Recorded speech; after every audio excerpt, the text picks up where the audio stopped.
Welcome to the Ironman Arizona recap video. It is now 2 months post Ironman finish, where I completed Ironman Arizona on November 20th, 2022 in 12 hours, 5 minutes, and 26 seconds. I've had a little time to reflect and tell the story and have people call me an Ironman, neither of which I don't think will ever get old at this point.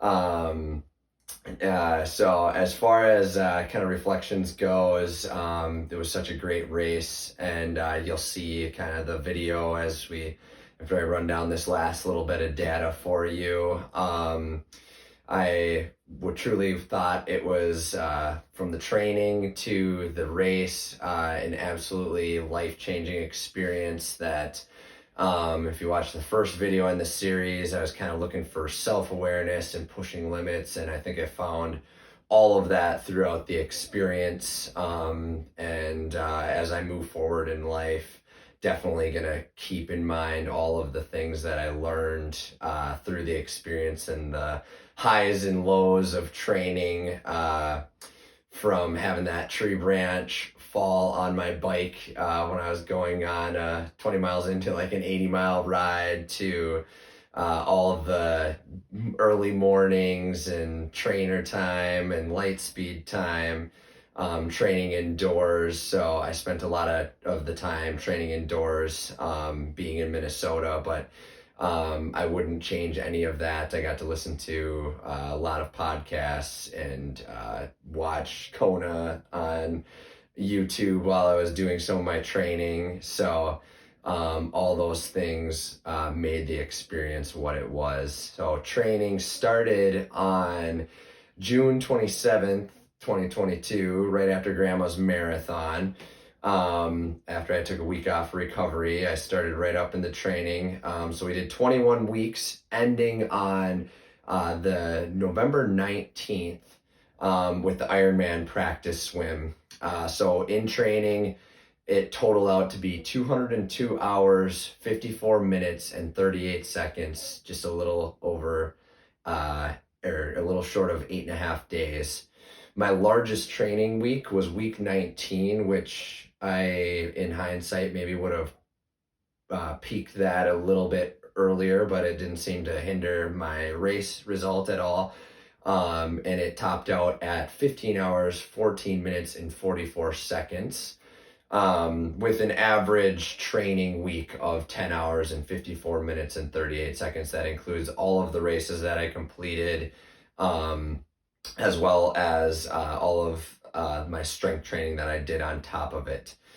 So I had all this logged out in an Excel spreadsheet to keep track of all the data. So we'll start with strength numbers here.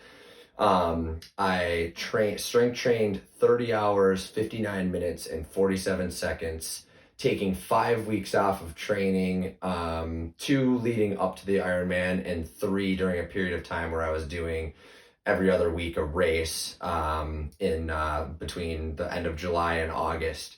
So now for the swim, bike, and run data, I had 113,018 yards, which equaled out to be 64.2 miles of swimming done in lakes, and as well as the pool at the downtown and Hermantown YMCA.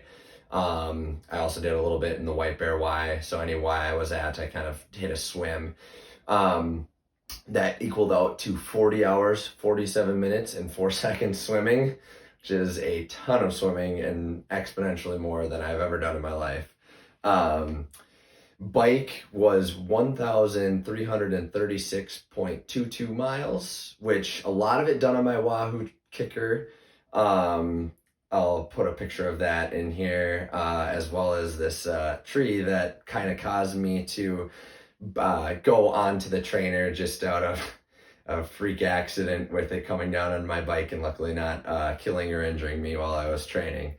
So with those miles, they're probably a little bit skewed because I did some spin class in there that I counted as training, that there was no distance on, and my trainer wasn't necessarily exactly catered to equal distance on the road. So what I think is more impressive than the 1,300 miles is actually just that I spent 81 hours and 35 minutes and 27 seconds on the bike, which is a long time sitting and also eating. My longest bike ride was 5 hours, and I also did that on the trainer. So um, run was 323.34 miles, and that totaled out to be 49 hours, 32 minutes, and 20 seconds, all totaling that 202 hours, 54 minutes, and 38 seconds. So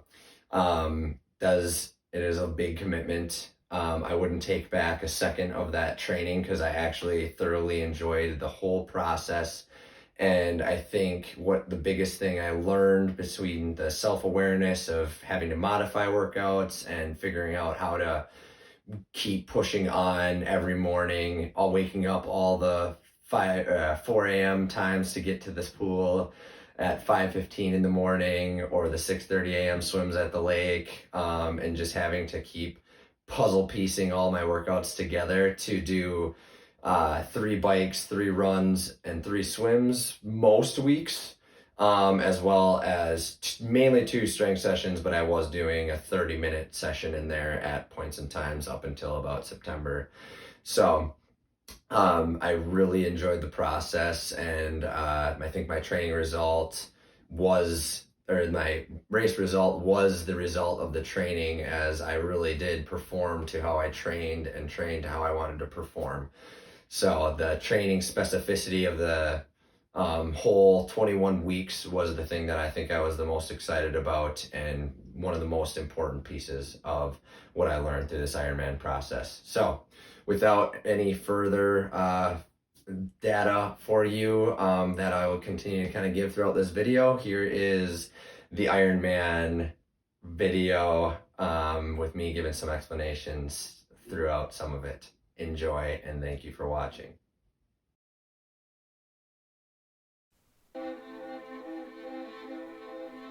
Here we are at the swim start. Mike Riley, he was the one that announces everybody across the line there, so I gave him a quick high five before the start. Surprisingly relaxed, given that I was the Ironman and swimming is my weakest link. You form like 5 lines there, and then you just all walk in right down the chute, or run in down the chute. Taking your last few deep breaths in. Water degree temp was 60 degrees.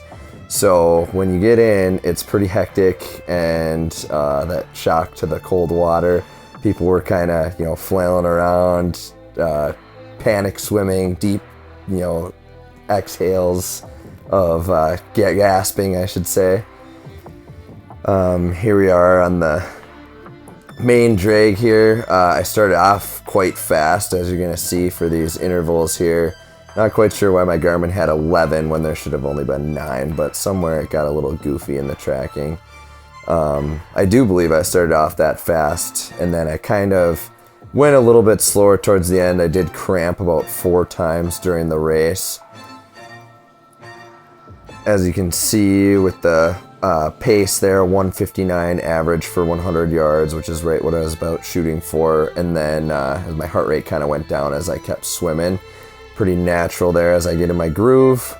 There's a little course map, total distance and time.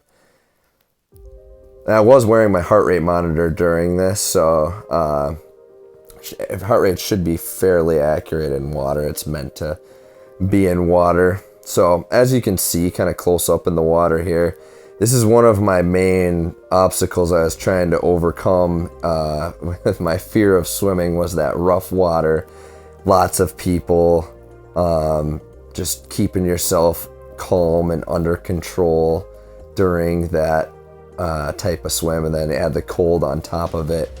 This is the type of water or swim that would have made me panic and quit at earlier points in my life, only learning to swim in 2018 in September. So I've been training for this ever since then.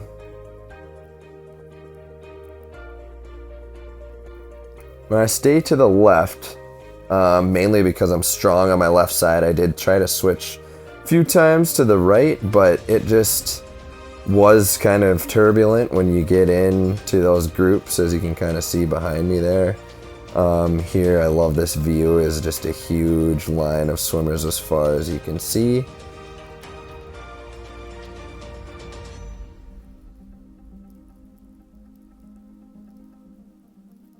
Also, can't believe Amber got this shot, but it is so cool of the top view of me swimming there. As you can see, people kind of come up behind you. They hit your feet a little bit. Sometimes, if you're not paying attention, people come across, can kind of swim over you. I got hit in the head a few times.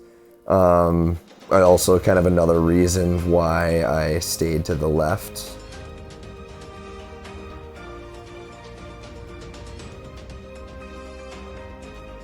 And the finish of the swim. And from here, it got a little bit dark. I would say this is probably the toughest part of the race. I'm gonna come up. There's to the right was my aunt and my dad. As you can see, my dad got this picture of me once I noticed them. Here is a clip of me, and I'll let it play. Ooh, my calves are so... You did so good. This is exactly where the swim hit me really hard. My brain just was gone, no thoughts going through it. All I knew is I had to get to my bike shoes and my helmet. It did take me 13 minutes to transition, and all I could really do was just walk it off. The shivering, the cold, get my head into the space. I was a little bit nervous for what was to come, yet I was also just super happy and shocked that I had completed the swim, which was my biggest goal for the Ironman, was just to get through that swim under an hour and 30 minutes, which I completed, but there was definitely a consequence to that. There I did take off, but I did sit for a while in transition, shaking, getting on my shoes. But once I was on my bike, it was a completely different race. I was really unstoppable on the bike. I had gotten sunscreen from a nice volunteer, and I was shivering and shaking. She was like, "Oh, honey, you'll warm up, and once you get on that bike, get on your bike." And it took me a little while to wander and find it, but I did. And once I was on it, man, I was cruising. The course is 3 laps, and it goes uphill, then you loop around, and then it's downhill. Now, the uphill portion was a pretty decent headwind on the way out, about a 15 mile an hour average for me for the first 10 to 20. Now, I did pick this up on the way out for the last 2 laps, bringing it up to about 16 to 18 miles an hour. While on the way back, I was hitting 22 to 24 miles an hour. My fastest miles were 20 to 25 and 60 to 65, where I averaged 25 miles an hour. Max speed was 30 and a half miles an hour. And I was expecting to average about 20, so I was hitting the bike just perfectly, kind of how I wanted to. And I felt each lap went by, I kept gaining and getting stronger through that 112 miles. Now, my back and neck did get a little sore around mile 80, and I kept thinking about my spinal cord injury, guys. And shout out to Mason for giving me a mantra that turned out to be the most powerful point of the race. So around mile 102, I just kept telling myself, do it for your paralyzed guys, do it for your paralyzed guys, which he had texted me the night before. And it just hit me so hard that I actually started crying. Tears of joy, of course. And I just was overcome by such strong emotions. And it really rejuvenated me coming into the transition, not only because of just the emotions tied to, the why I was doing this and the people that I was doing it for, but also my eyes were so dry from the headwind that I the tears actually got some of the dirt and crap out.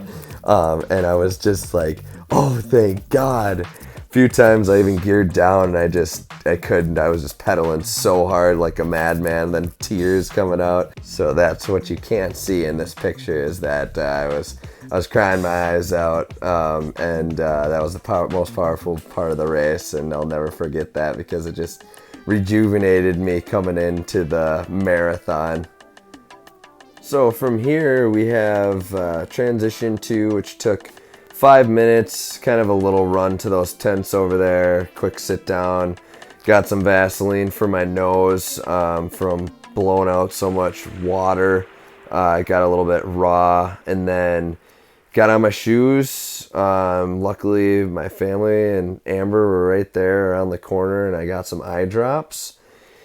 I also went from being really cold from the swim to borderline overheating on the run and bike, so I kept using a lot of water throughout the race to cool down. I got the support crew here with my family, my aunt and uncle's dog, Wilder, there. So it was really great to have this run course along this path where everybody was able to watch. And we started out a little bit fast, around like a 9 to 9:30 for the first few splits. I was quite worried at this point in time because my eyes were still blurry from the wind, and my feet were actually kind of numb, but that loosened up and my eyes never really did recover, but I did kept using water and just throwing it in my face, and that helped. So there's the splits.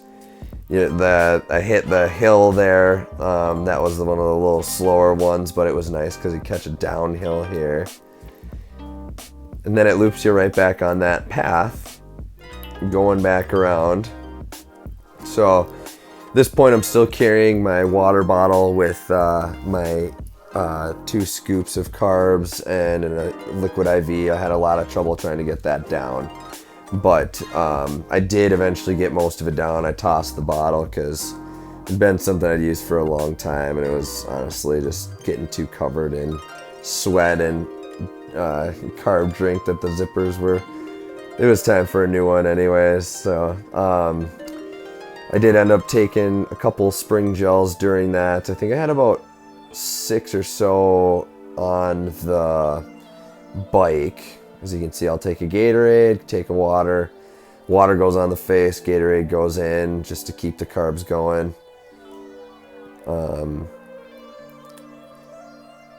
Here we're coming up on the halfway point. As you can see, pace is starting to get a little bit slow there. This was one of the tougher parts of the race, I would say. You just get the fatigue, and I was having some trouble with the stomach getting things down, and I was a little bit worried about that. But now we hit that last hill in this downhill, and I was starting to feel it. I also was starting to go into what my buddy Jeremiah said was fighter mode, and I just, again, kind of outside myself. My brain was there this time, but I was just in another mode. I just kept saying light and fast. I just kept the feet moving in front of each other, kept thinking I was on the light speed. Here's the final splits. As you can see, I did kind of pick it up at the end there, but just held steady. And my heart rate actually went down as the race continued. Part of that was because I was running so slow that it wasn't enough to stimulate a very high heart rate, which kind of worked out in the end because I wasn't putting as much fuels in as I needed. Anyways, there is the course and the pace average, and these are all times that I adjusted to the actual course. Results. This is gonna be the last clip coming up here. There's about 2 miles, I believe, from the finish, where I actually hit my fastest pace at that 7:17 minute mile, but it was short. So I'll let it play out from here.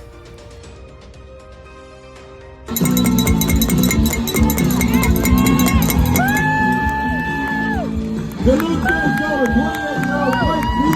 You are an Ironman. Orla Bannon, Boulder, Colorado.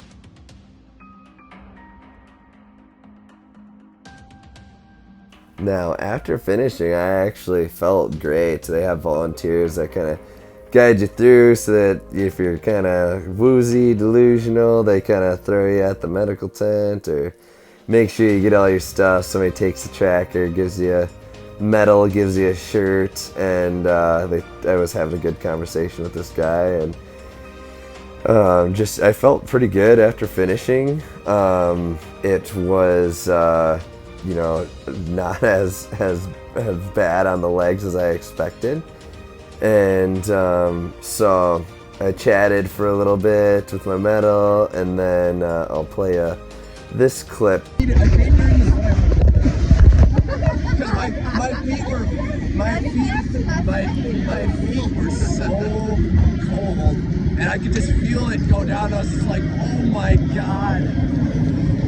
But yeah, mile 90, it was just like flying off of me. Some guy actually like was peeing riding past me, and it like hit me. You know what? For guys like me who are not gonna stop to pee, I would have stopped if I was gonna shit my pants. Thank God. Yeah, good for you. I even tried to hold the gas in. I was like, I don't want nothing down in there. Don't they have like porta potties? Oh yeah, they had porta potties on the coast. I could have stopped if I wanted to. I just wasn't gonna. I was like, I'm gonna pee my pants multiple times, apparently. Oh my God. Thought about it on the run. So. Thought about it on the run. Thought about it on the There are run. people that can see. Everybody will see. I don't care. I got no shame. So yes, I did pee myself 3 times. Twice on the bike, once on the swim. Now, after this, it was just you get your bike, wheeling out. I did in the athlete area, I had a Subway sandwich and a Sprite. So just careful getting it down. And I didn't really have too much for stomach issues. I was walking fine. It didn't hit me until like the next day with the calves and the back and neck, and even that I wouldn't say is as bad as when I did the Chisago half Ironman, which I think it had a lot to do with just training to how I wanted to perform, and I performed how I trained.